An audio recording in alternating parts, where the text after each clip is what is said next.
In 1882, the town of Redemption Hollow, Arizona vanished. Over 37 families, not a trace, no bodies, no survivors. When investigators finally arrived, all they found was a single haunting inscription carved into the communion table of the town's abandoned church. What they uncovered beneath that church was so disturbing, the records were sealed for over 100 years. Tonight we reveal those secrets, but a warning: this story is not for the faint of heart. This channel explores the darkest, most buried chapters of American history, the ones others are too afraid to speak of. If you're one of the rare few brave enough to uncover the truth, subscribe now.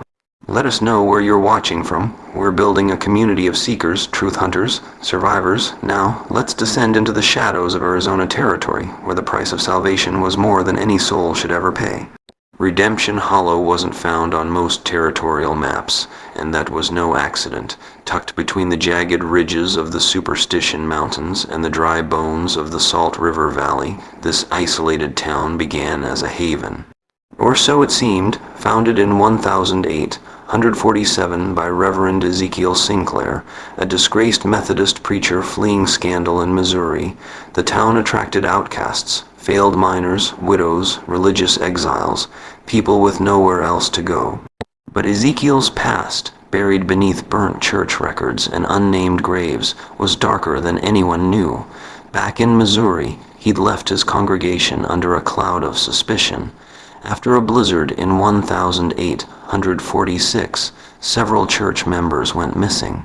When the bodies surfaced months later, investigators noted signs of deliberate butchery, cut marks, missing flesh. Ezekiel claimed it was desperation, Christian sacrifice, he called it. Authorities weren't convinced. He fled west just weeks before formal charges were drawn. In Arizona, Sinclair rebuilt his church, this time in red sandstone carved from cliffs above Redemption Hollow. The church was massive, connected to his private home by underground tunnels. He said they were for safety. Apache raids, he warned, but those tunnels weren't for defense. They were a labyrinth of isolation cells, stone chambers etched with twisted scripture and blood, drained altars. An underground sanctum of terror. His son Jeremiah, sharp, charismatic, and utterly remorseless, would turn it into something even worse. By the time Ezekiel died under mysterious circumstances, Jeremiah had already begun shaping the community in his own image. He twisted scripture into doctrine of fear. He spoke of cleansing sin with blade and fire, and of communion not as metaphor, but as consumption. People began to disappear, first drifters, then neighbors. Each vanishing was explained away with eerie efficiency. They moved to California, they'd say, inherited land out east.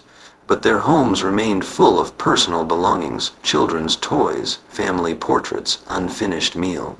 Behind closed doors, Jeremiah preached to his loyal inner circle. Sin was a disease, and only through consuming the flesh of the impure could the righteous be saved. Redemption Hollow became a prison. The Sinclair family owned everything: the well, the grain mill, the store. Dissent meant starvation. Resistance meant cleansing. The worst came in 1858, when a traveling merchant named Thomas Crawford rode into town. He asked questions no one dared ask. Crawford had seen rough towns before, but Redemption Hollow felt wrong, too quiet, too obedient, too afraid. He noticed empty homes still filled with possessions. Children who flinched at raised voices, women who wouldn't make eye contact. During a sandstorm, he took shelter in the church and stumbled upon a hidden cellar door behind the altar. Below it, he found a chamber that should never exist in any house of God. Chains on the walls, drainage grooves in the floor, surgical tools laid out like communion silver, and at the center, a wooden table carved with 31 names, each followed by a single word, asterisk cleansed, asterisk the latest. The Patterson family, 4 people gone, their daughter's doll still on her bedroom windowsill. Crawford had minutes to process the horror before Jeremiah's voice echoed in the stone. "Brother Crawford, you've lost your way." The preacher stepped out of the shadows with his enforcers. "You've been chosen." What followed was 3 days of screams that echoed through the stone beneath Redemption Hollow. Locals were told Crawford had fallen ill with desert fever, but anyone passing near the church at night knew better. On the fourth day, Jeremiah announced the merchant's spiritual purification was complete, and that he departed for California. His wagon was seen leaving at dawn, but the driver moved stiffly like a puppet. A witness would later say it wasn't a man behind those reins, it was a warning. **the descent**. From that day on, disappearances became ritual, monthly cleansings aligned with the lunar cycle. Sermons evolved into theological performances, twisting faith into justification for murder. Jeremiah married 3 times. Each wife died young. His siblings, Marcus, Ruth, Rebecca, and young Samuel Over, saw different aspects of the operation: false trials, record destruction, body processing, indoctrination. They called it ** the covenant. *, a sacrament where the flesh of the condemned was prepared, served, and consumed. Not metaphorically, literally, **, the legacy of horror **, by 1865, the town had transformed into a cult masquerading as a community.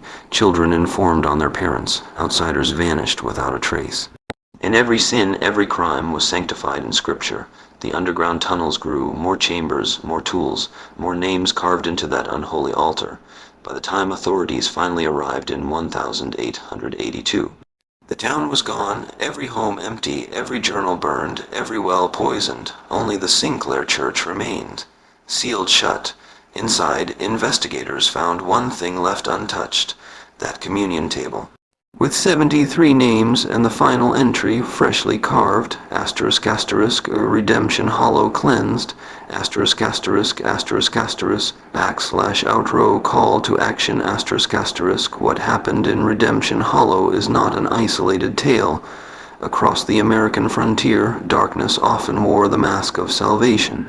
If you want to hear more forbidden stories buried beneath history's surface, subscribe now and tell us, where are you listening from? We are the seekers, the watchers, the last line between memory and myth. Until next time, stay curious, stay cautious, and never trust the preacher in a town that doesn't exist on the map.